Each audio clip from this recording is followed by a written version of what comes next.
Hi అండి. Welcome to Hepsiba foods. ఈరోజు వీడియోలో పచ్చి కొబ్బరి రొయ్యల కూరని చేసి చూపిస్తున్నాను. అంతకన్నా ముందు మీరు కొంచెం కష్టం అనుకోకుండా నా కష్టాన్ని గుర్తించి మన ఛానల్ని సబ్స్క్రైబ్ చేసుకోండి. మన వీడియోస్కి లైక్ చేయండి. మీరు లైక్ చేయటం వల్ల మీ సపోర్ట్ నాకు అర్థమవుతుంది. మీకోసం క్విక్గా చేసుకునే మంచి రెసిపీస్ని పోస్ట్ చేస్తాను. పచ్చి కొబ్బరి రొయ్యల కాంబినేషన్ చాలా బాగుంటుంది. రైస్లోకి, చపాతీలోకి, టమాటో రసంతో సైడ్ డిష్గా నంచుకుని తింటే కూడా చాలా బాగుంటుంది. అరకిలో రొయ్యల్ని శుభ్రం చేసి తీసుకోవాలి. పావు స్పూను పసుపు వేసుకోండి. అర స్పూను సాల్ట్ వేసుకోండి. నేను ఈ రొయ్యల్ని వాష్ చేసే తీసుకున్నాను. మీరు సాల్ట్ వేసి బాగా కడిగి తీసుకోండి. ఇప్పుడు స్టవ్ వెలిగించుకొని ఒక గిన్నె పెట్టుకొని ఉప్పు, పసుపు వేసుకున్న రొయ్యల్ని వేసేయండి. మంటని మీడియం ఫ్లేమ్లో ఉంచి ఈ రొయ్యల్లో నుంచి నీరు బయటకు వచ్చేంత వరకు గరిటెతో ఇలా కలుపుకోవాలి. లేకపోతే అడుగంటిద్ది. ఇలా రొయ్యల్లో నుండి నీరు బయటకు వచ్చిన తర్వాత పూర్తిగా ఎగిరిపోనివ్వాలి. ఇలా ఉప్పు, పసుపు వేసి ఎగిరపెట్టిన రొయ్యల్ని పూర్తిగా చల్లార పెట్టుకొని ఒక బాక్స్లోనో డబ్బాలోనో స్టోర్ చేసుకొని ఫ్రిడ్జ్లో పెట్టుకుంటే వారం 10 రోజుల పైనే నిల్వ ఉంటాయి. ఈలోగా రెండో పొయ్యి వెలిగించుకొని ఒక కడాయి పెట్టుకొని 4-5 స్పూన్లు ఆయిల్ వేసుకోండి. ఆయిల్ వేడైన తర్వాత 2 పచ్చిమిర్చిని చిన్న ముక్కలుగా కట్ చేసి వేసుకోండి.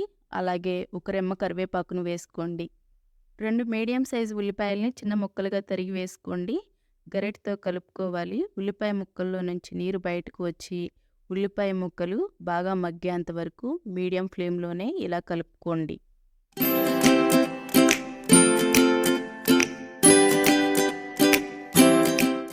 ఇలా ఉల్లిపాయ ముక్కలు వేగటానికి కనీసం 5-6 నిమిషాలు టైం పడుతుంది. ఇలా వేగిన తర్వాత ఇప్పుడు ఫ్రెష్గా దంచిన అల్లం వెల్లుల్లి పేస్ట్ని 1.5 స్పూన్ వేసుకోండి. అలాగే 1 స్పూను ఉప్పు వేసుకోండి మీ టేస్ట్కి తగినట్టుగా.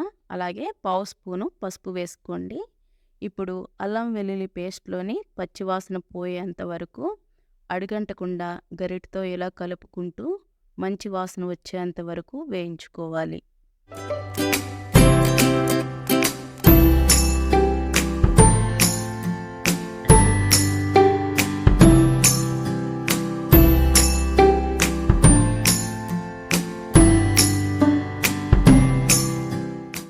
అల్లం వెల్లుల్లి పేస్ట్లో నుండి పచ్చివాసన పోయిన తర్వాత ఇప్పుడు రొయ్యల్లోని నీరు పూర్తిగా ఎగిరిపోయి ఇలా అయిన తర్వాత ఇప్పుడు స్టవ్ ఆఫ్ చేసుకొని ఈ కడాయిలోకి వేసేసుకోవాలి. ఉడికించిన రొయ్యలే కాబట్టి 5 నిమిషాలు గరిటెతో కలుపుకుంటూ వేయించుకుంటే సరిపోతుంది. అంతకు మించి వేయించిన అవసరం లేదు.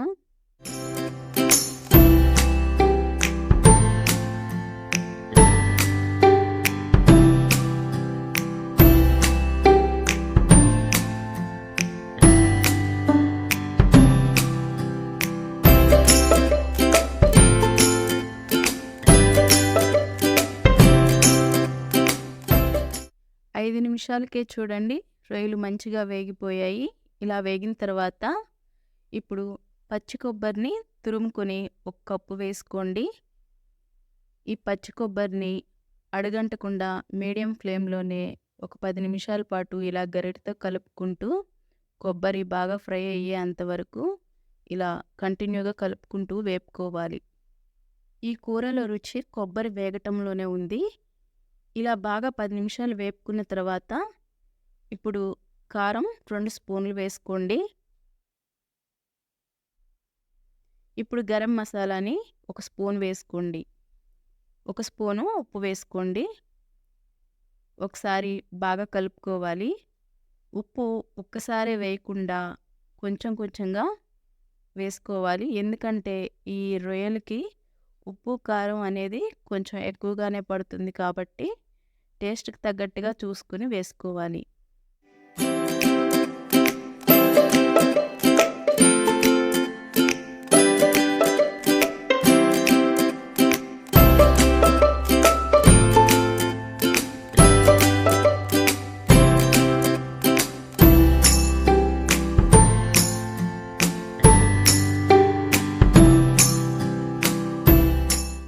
ఇలా 5 నిమిషాలు కలుపుకొని స్టవ్ ఆపేసుకోండి.